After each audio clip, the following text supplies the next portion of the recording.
at the end of April, we received the budget. So that is what precipitated this major discussion. And the things that the government gave to us in the budget is what we're reacting to and continue to react to, is because if this is going to be a ratification of that budget on May the 5th, then I think Albertans really need to understand exactly what it means to education.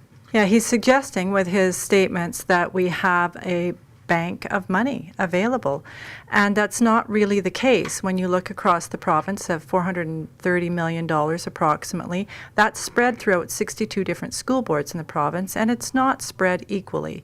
So there are some districts that do have some reserves, and there's some that don't have any. And he's also suggested that we're not able to use the ones that we do have. So districts have saved judiciously. They have saved with intent.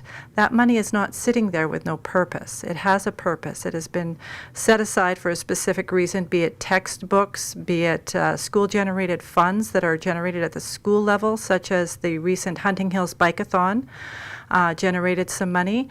That money is all taken into account. And it's just not a big bank of money that we can just dip into and solve the problem. And before that, with the budget, he said we couldn't do that anyways. It's typical, I would say. I've been a trustee in this province for 20 years, in Red Deer for 20 years, and it is fairly typical when times are difficult for the government to all of a sudden review things and then change the rules in the middle of the game. Makes it very difficult at the lower or at the local level to be able to respond to the needs.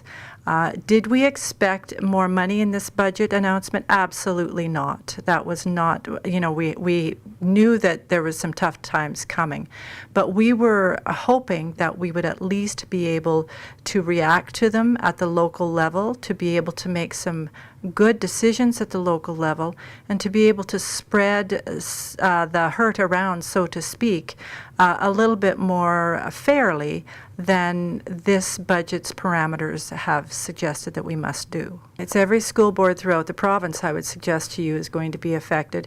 Certainly the growing boards are going to experience a difficulty with no new funding for growth.